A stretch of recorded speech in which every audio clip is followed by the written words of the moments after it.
नमस्कार दोस्तों, ये video editorial compilation for mains का पार्ट है। आप प्लेलिस्ट में जाके एडिटोरियल की वीडियोस पेपर वाइज और टॉपिक वाइज देख सकते हो।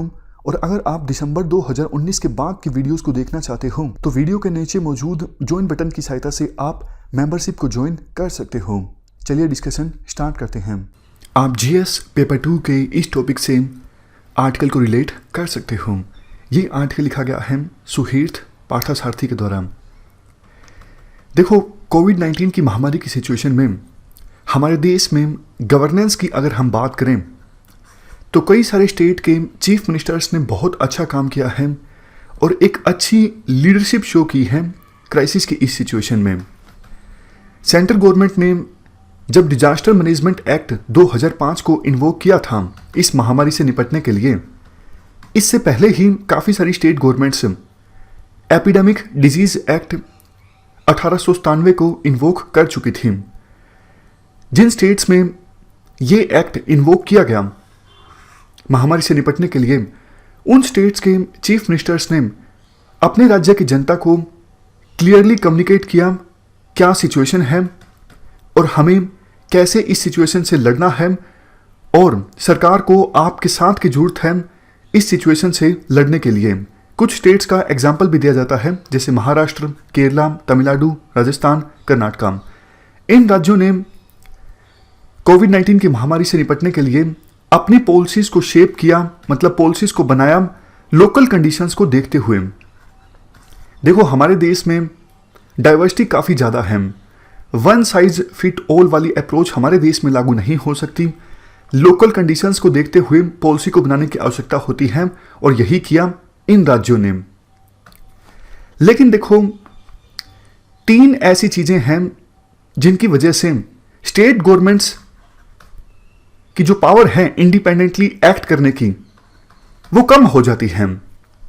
सबसे पहली चीज, स्टेट्स के पास फंड्स की बहुत कमी होती है।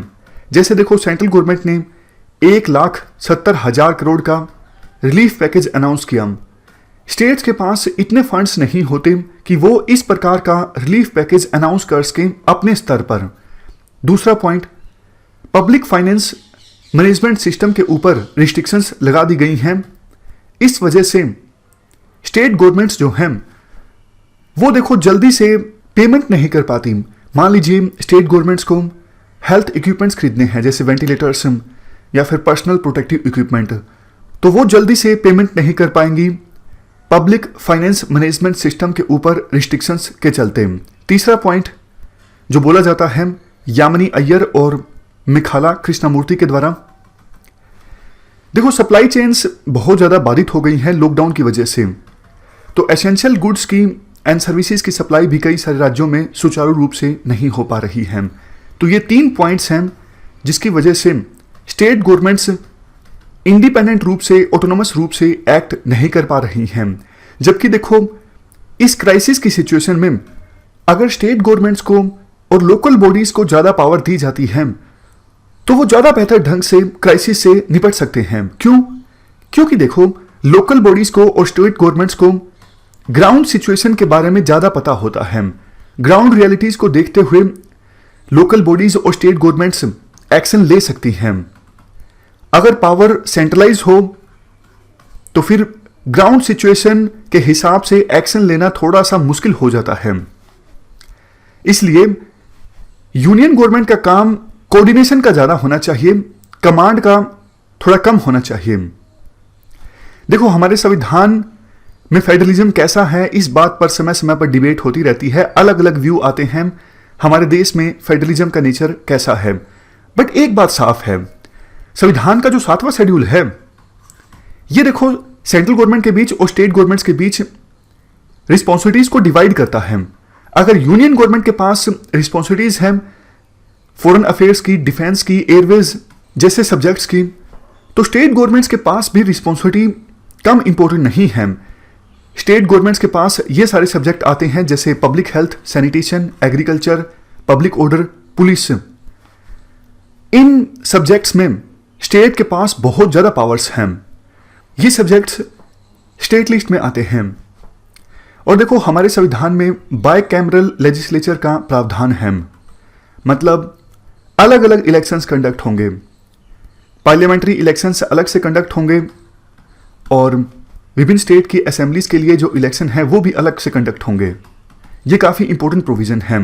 संविधान निर्माताओं ने ये इन्विजन किया था, फाइनेंशियली हमारे देश में वेरियस स्टेट गवर्नमेंट्स ऑटोनोमस होनी चाहिए, मतलब पैसे के लिए वो यूनियन गवर्नमेंट के ऊपर डिपेंड ना करें, ऐसी सिचुएशन होनी चाहिए। ऐसा सोचा गया था हमारे देश के संविधान निर्माताओं के द्वारा। तो टैक्स की जो पावर है वो भी डिवाइड कर दी गई थी। जैसे कि देखो, सेंट्रल गवर्नमेंट को पावर दी गई थी कि वो एग्रीकल्चर इनकम को छोड़ के बाकी सभी दूसरी तरह की इनकम पर टैक्स लगा सकती है, और इनडायरेक्ट टैक्स जैसे कि कस्टम और एक्साइज ड्यूटी भी लगाई जा सकती है यूनियन गवर्नमेंट के द्वारा। और संविधान में यह प्रोविजन किया गया था, एग्रीकल्चर इनकम हो, entry of goods in state, और सामान जो बिकता है उसके ऊपर टैक्स लगाने की पावर, ये सब स्टेट गवर्नमेंट्स के पास होनी चाहिए, ताकि स्टेट गवर्नमेंट्स के पास अच्छा खासा रेवेन्यू हो और वो फाइनेंशियल रूप से इंडिपेंडेंट हो, यूनियन गवर्नमेंट के ऊपर डिपेंड ना हो। बट देखो, जीएसटी आने के बाद सिचुएशन जैसे चेंज सी हो गई है। पिछले कुछ सालों में यूनियन गवर्नमेंट ने ये कोशिश की है, चाहे वो एडमिनिस्ट्रेटिव पावर हो, फाइनेंशियल पावर हो, वो उनको सेंट्रलाइज कर लिया जाए। मतलब स्टेट गवर्नमेंट्स के पास कम पावर होनी चाहिए। हर तरह की पावर की हम बात कर रहे हैं, financial power, administrative power, legislative power, और यूनियन गवर्नमेंट उनसे पावर छीनती जा रही है, अपने हाथों में लेती जा रही है, सेंट्रलाइजेशन ज्यादा हो रहा है। SR. Bommai versus union of India case में सुप्रीम कोर्ट ने कहा भी था कि देखो, स्टेट गवर्नमेंट्स सिर्फ सेंटर का पार्ट नहीं है, संविधान में उनको अलग से प्लेस दिया गया है।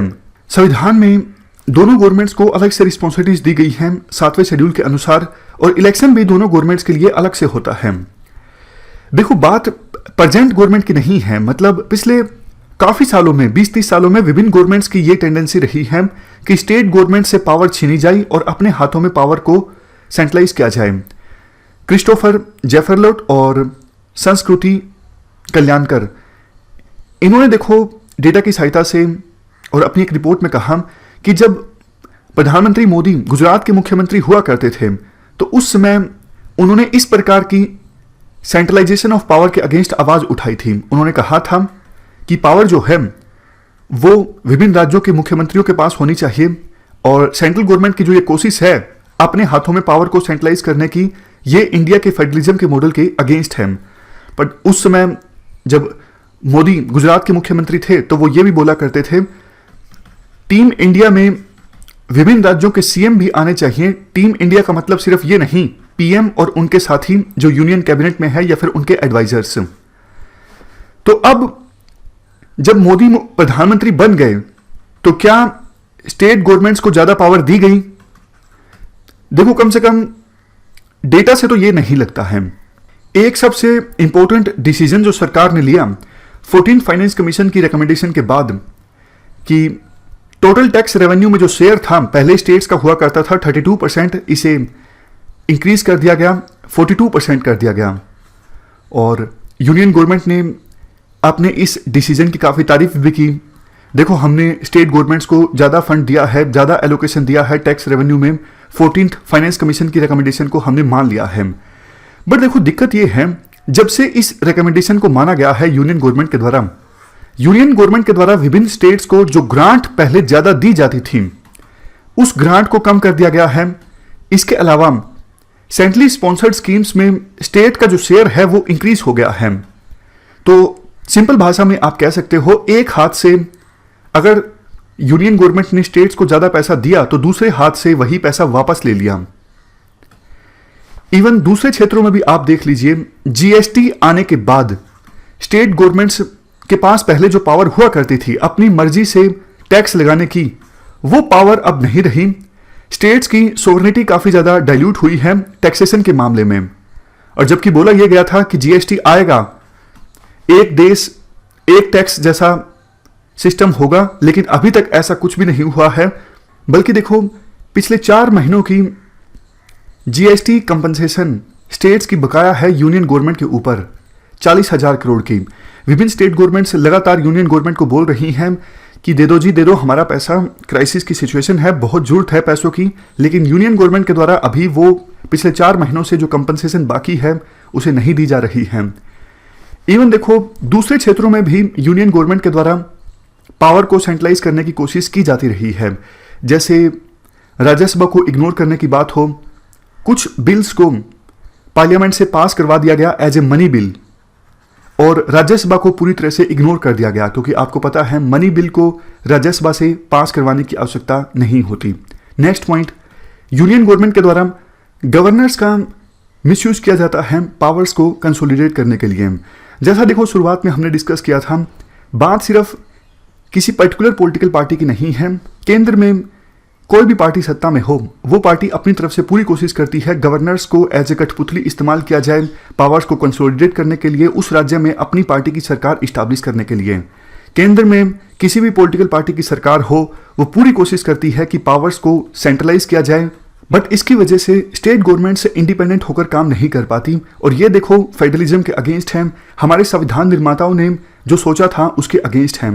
एक एग्जाम्पल दिया जाता है कि जम्मू एंड कश्मीर स्टेट को डिवाइड कर दिया गया 2 यूटीज में। देखो हम इस डिसीजन की मेरिट में नहीं जा रहे हैं, हम सिर्फ फेडरलिज्म की बात कर रहे हैं कि ये डिसीजन लेने के लिए जम्मू एंड कश्मीर से पूछा नहीं गया था, तो ये फेडरलिज्म के अगेंस्ट है। डिसीजन कैसा था, सही था गलत था, उसकी डिबेट में हम नहीं जा रहे हैं, ऐसा राइटर का कहना है। लास्ट में एक बात ये बोली जाती है, देखो आर्टिकल 1 में बात की जाती है यूनियन ऑफ स्टेट्स की, लेकिन अगर यूनियन गवर्नमेंट के द्वारा स्टेट्स को सिर्फ अपना पार्ट माना जाता है तो फिर यूनियन ऑफ स्टेट्स वाली बात कहां रह जाती है। स्टेट्स की जो भूमिका है वो तो कम हो जाती है। हमारा देश बहुत ज़्यादा डाइवर्स है। एक यूनियन गवर्नमेंट पावर्स को सेंट्रलाइज करके हमारे देश को अच्छे से गवर्न नहीं कर सकती है। और ये देखो इस क्राइसिस ने शो भी कर दिया है किस प्रकार से कई सारे स्टेट्स बहुत बेहतर ढंग से काम कर रहे हैं और लोकल लेवल पे लीडरशिप की क्यों आवश्यकता है ये हमें एहसास हो गया है इस क्राइसिस की सिचुएशन में। तो फेडरलिज्म से संबंधित ये अच्छा आर्टिकल हमने डिस्कस किया। इस डिस्कशन में फिलहाल इतना ही है। Thank you very much for discussion.